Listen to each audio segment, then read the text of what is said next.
Halo guys, welcome back to my channel di Found It.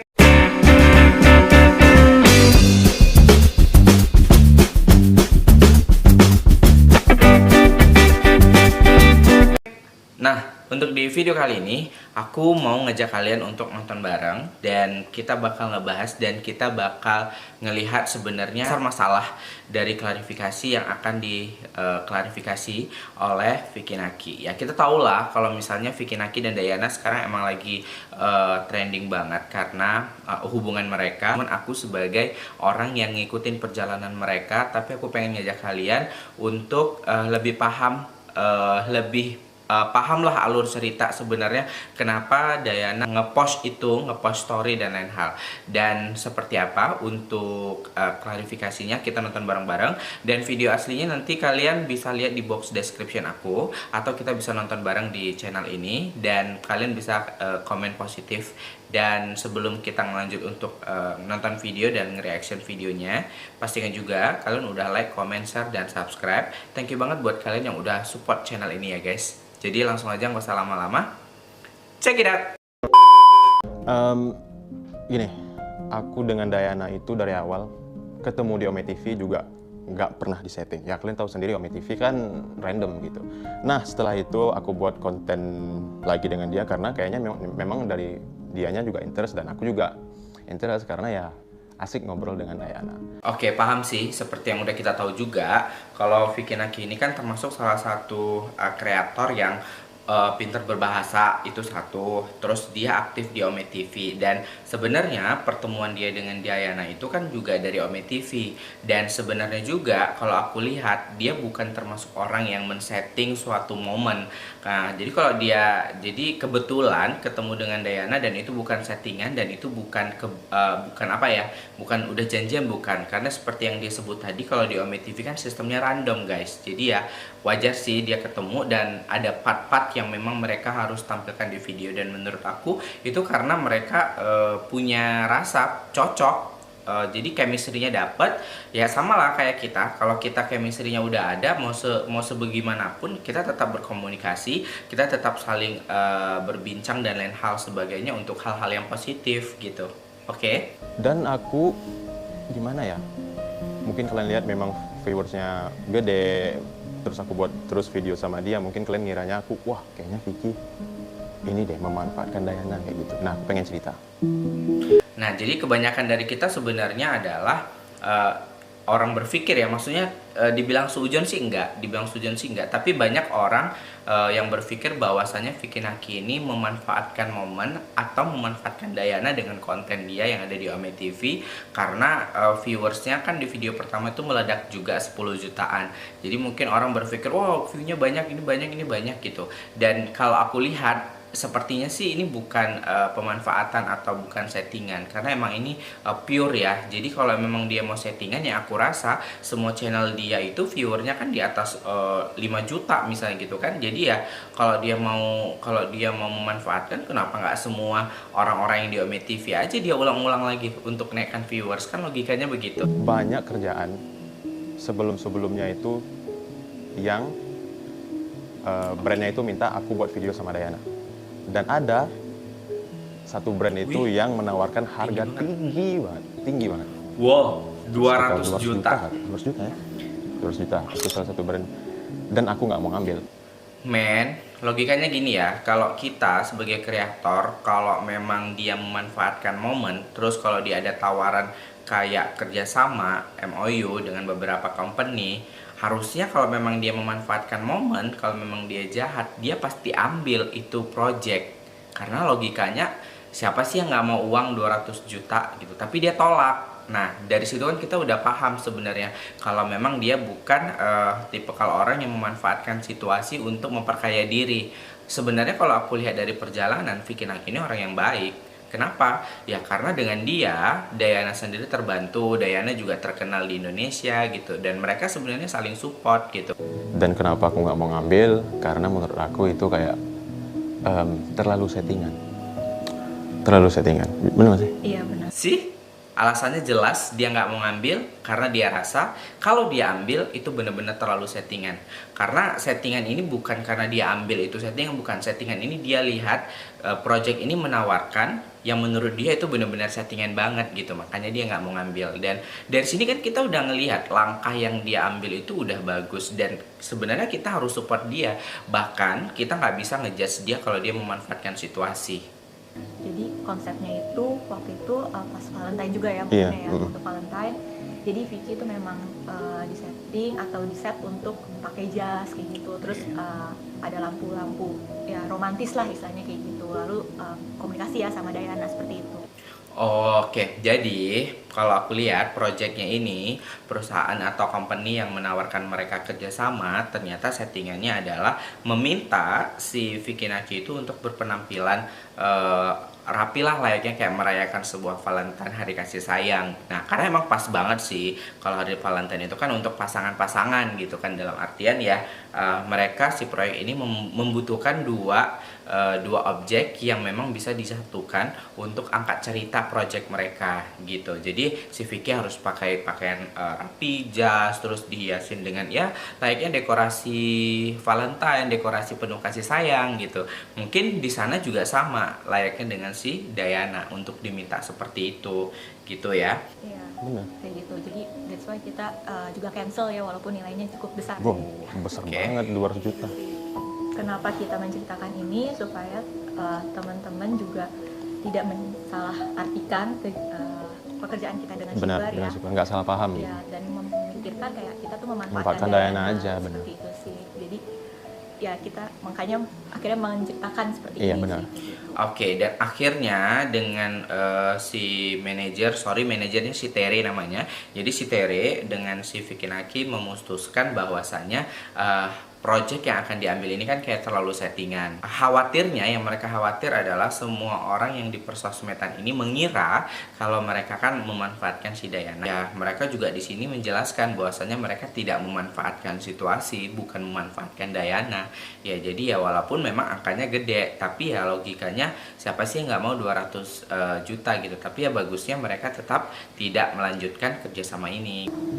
Nah, sekarang masalah kenapa Diana marah-marah dan buat klarifikasi di story-nya itu sebenarnya aku juga nggak tahu, dan mungkin Kak Tere yang lebih tahu. Makanya kita tanya sama Kak Tere aja kali. Iya. Oke, siapa di sini yang udah lihat postingan atau IG story-nya si Diana yang mana dia ngepost kayak postingannya itu mungkin merasa ada yang kurang pas, terus marah-marah dan lain sebagainya. Dan Oke, jadi gini, yang pekerjaan kita sama si Diana itu, kita tuh udah ada obrolan sebenarnya sama manajer antar manajer. Manajer antar, oke. Gitu. Jadi kita memang udah ada dealing seperti apa pekerjaannya yang harus dilakukan, lalu dengan biayanya juga seperti itu. Oke, ternyata ya wajar sih, maksudnya kalau manajer pegang artis kan dia juga punya link yang memang harus buat kerjasama dengan manajer-manajer lain yang untuk menguntungkan artis-artisnya, sebenarnya kan begitu. Nah, jadi Mbak Tere ini sebenarnya udah komunikasi ke timnya si Diana, maksudnya udah ngobrol, terus udah tahu kesepakatan, udah tahu apa kira-kira project yang akan dilakukan, lebih kurang begitu. Nah jadi untuk detailnya ya udah mereka saling ngobrol, budgetnya berapa, ya biasalah kalau kita ngebisnis kan, kalau kita jadi seorang manajer bisnis artis ya wajar, ini sekian, ini sekian, ini sekian, oke totalan sekian. Nah itu biasa dilakukan gitu, dan itu juga udah dilakuin oleh Mbak Tere gitu ya. Nah, untuk biaya sendiri sebenarnya ini aku jelasin dari awal dulu ya. Kita itu tidak bisa melakukan langsung kayak gitu loh, karena itu kan kita tuh dealing itu di hari Kamis, ya kan, sebelum libur panjang long weekend minggu lalu kayak gitu kan. Nah, kita ada kendala nih kalau misalnya kita antar negara itu kan nggak bisa langsung kayak gitu kan, karena kan dari rupiah ke dolar. Ya. Oke, siapa yang pernah ngalamin kasus ini? Ngacung. Jadi kasus dimana kita harus transfer uang ke beda negara. Nah biasanya dia ada yang dua tipe, IGB sama instan. Jadi kalau transfer itu ke beda negara, nah dia ada yang regular, ada yang instan. Dan kita tuh pada saat mau coba lagi, ternyata dari banknya sendiri, kita kan transfer dari bank. Dari bank itu nggak bisa karena long weekend. Karena long weekend, gitu. oke. Jadi fail. Nah itu sebenarnya juga sudah disetujui oleh pihak Diana sendiri. Kayak gitu, kita akan melakukan pembayaran mereka itu adalah setelah posting tanggal 14 kan, kami 14 tanggal Maret. 14, dan pembayaran itu hari Senin. Itu sudah terjadi kesepakatan. Bener kan? Jadi dari pihak banknya sendiri sebenarnya karena long weekend jadi nggak beroperasi secara maksimal, dan memang operasinya itu tertunda sampai jam kerja setelah weekend. Biasanya kan gitu sih kalau di Indonesia ya. Nah, jadi persetujuannya antara manajer ke manajer ternyata udah ngobrol nih. Jadi kalau misalnya pembayaran itu dilakukan setelah mereka melakukan promosi tadi dari project yang udah mereka bicarain. Jadi ngepost lah, biasa lah kan kalau misalnya mereka punya project, ngepostnya di feed story kah, atau di feed Instagramnya kah, atau di mana gitu. Jadi tergantung dari pembicaraan awal untuk mereka ngepostnya di mana, seperti itu. Kayak gitu, antar manajer sih kayak gitu. Jadi kenapa aku juga menjelaskan soal pembayaran itu, ya sebenarnya kan tadi banyak juga ya yang salah paham kayak gitu kan, bilangnya kalau shipper tuh juga belum bayar kayak gitu. Sebenarnya shipper tuh udah bayar juga kayak gitu loh, tapi memang kendalanya adalah waktu gitu. Nah, jadi memang balik lagi, kalau secepat apapun kita melakukan pembayarannya, tapi kalau memang dikendala sama waktu kerja sistem perbankannya, ya kan juga nggak bisa dipaksakan gitu. Ya ini benar, maksudnya ya ini udah sesuai alur. Kita kan juga di Indonesia kan ada long weekendnya itu kan, cuma Sabtu Minggu kayak gitu. Jadi ya itu alasannya sih. Jadi memang sebenarnya pembayaran pun memang belum dibayar, itu adanya, dan Ya benar, tapi sudah long terjadi weekend sih kesepakatan. benar. Seperti itu, dan mereka sendiri juga nggak ada masalah. Nggak apa-apa ya? Nggak masalah sih kayak gitu. Oke. Mereka nggak ada masalah. Sebenarnya shipper bisa langsung bayar nih, satu.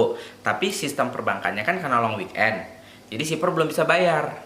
Paham ya? Tapi si manajer Vicky Naki ini udah ngobrol sama manajernya si Dayana bahwasanya pembayaran itu akan dilakukan setelah mereka melakukan post. Nah, akan tetapi karena di Indonesia kan terhambat dengan waktu karena long.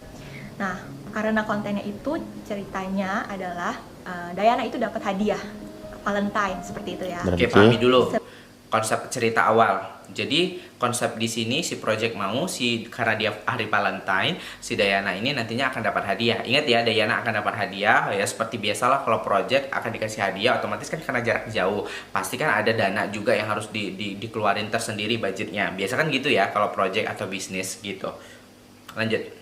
Sebenarnya kita memang kayak bukan dari kita sih, dari shipper tuh ngasih hadiah Valentine ke Dayana. Benar. Karena ada budget sendiri untuk Dayana beli hadiah Betul sendiri kan, gitu, apa ada yang budget Dayana sendiri, mau oke. kayak gitu kan. Nah, kenapa aku ngambil pekerjaan ini? Sebenarnya pekerjaan ini tuh simple banget sih, Iya, benar. kayak gitu. Ya, nah sebenarnya sih pemikiran Mbak Tere sederhana dan simple karena dia ngerasa ini project simple banget sih untuk dilakuin gitu. Jadi dia ambil untuk project ini gitu loh guys. Ya, lanjutnya.